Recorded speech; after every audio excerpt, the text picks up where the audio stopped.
Fósturforeldrar, þeir gegna gríðarlegu mikilvægu hlutverki í okkar samfélagi og okkur vantar alltaf góða fósturforeldra á skrá og það er mjög mikilvægt að við höfum sem mest úrval fósturforeldra.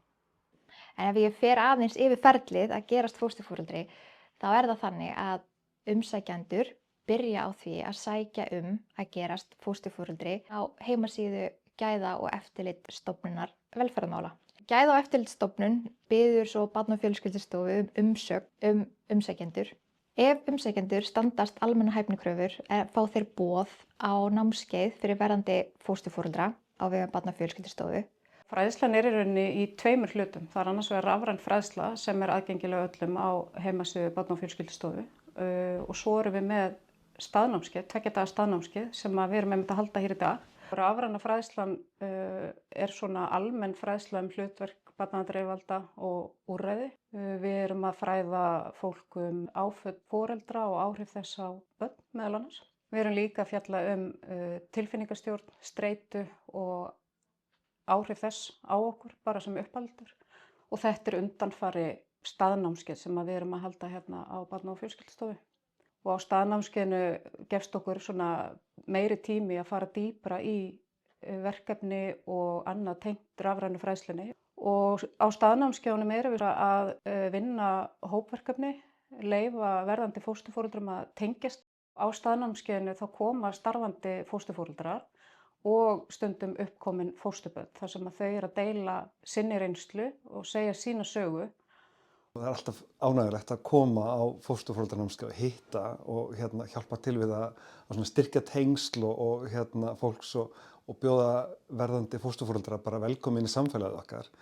En Félag fósturforeldra og Barna- og fjölskyldustofa hafa átt í mjög góðu samstarfi á námskeiðunum og aðkoma þeirra er ómissandi hlekkur fyrir okkur hérna á Barna- og fjölskyldustofu og verðandi fósturforeldra.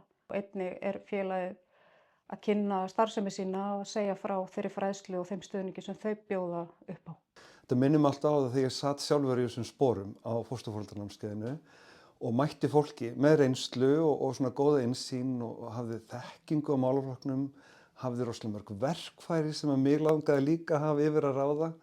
Þegar að staðnámskeiðinu er lokið þá fá verðandi fósturforeldrar svokallaða lífsbók til að fylla út og það er í rauninni þeirra lífsbók þar sem að þau eru að rýna í eigin æsku og uppvaxtarár, eigið uppeldi, áföll og áhrif þeirra á þeirra þroskaskeið og þetta er bara mikilvægur hlekkur af því að það er ekkit síður mikilvægt fyrir verðandi fósturforeldra að þekkja sína lífsbók eins og það er fyrir fósturbörn að þekkja sína lífsbók.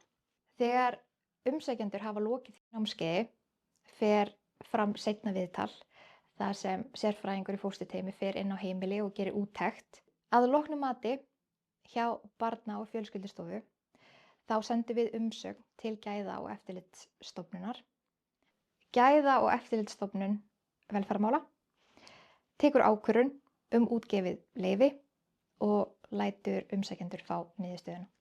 Þeir umsækjendur sem fá útgefið leyfi fara á skrá hjá okkur á Barna- og fjölskyldustofu. Það er gefið út almennt leyfi í alltaf 5 ár í stað þess að fá leyfi með hverju barni. Fósturforeldrar þurfa að endurnýja leyfi sitt eftir þann tíma en það ferli er ekki eins ítarlegt. Það þarf að öllu jafna ekki að sækja annað námskeið en það er alltaf kostur að geta farið inn á rafrænu fræðsluna okkar. Fósturforeldraskráin er skrá yfir alla fósturforeldra á landinu. Alla þá sem eru með leyfi til þess að taka við börnum. Það er mjög mikilvægt fyrir okkur að hafa góðar upplýsingar inn í þessum lista af því við notum hann til þess að para saman fósturbarn og fósturheimili til þess að vistun fyrir barn verði sem farsælust. Inn í þessum lista eru við meðal annars með upplýsingar á hvaða landshluta fólk býr, hvernig fóstur það sé fyrir sér að hendi þeirra heimili, styrkt fóstur, tímabundið eða varanlegt. Inn á þessum lista sjáum við hvenar leyfi fólks fellur úr gildi, hvenar fólk þarf að endurnýja leyfið sitt, aldur eigin barna á heimili, hvort það séu fleiri fósturbörn á heimilinu og svo framvegis. Þegar umsókn fósturheimili frá barnaverndarþjónustu til Barna- og fjölskyldustofu þá fer í gang ferli þar sem við leitum að heimili fyrir barn. Til þess að það sé sem farsælast þá er gott að fá góðar upplýsingar barnið, áhugamál þess og styrkleika og þarfir. Þegar fósturheimili hefur síðan fundist fyrir barnið þá er send ábending fósturforeldra á barnaverndarþjónustu sem barnaverndarþjónusta tekur svo ákvörðun hvort hún vilji nýta eða ekki.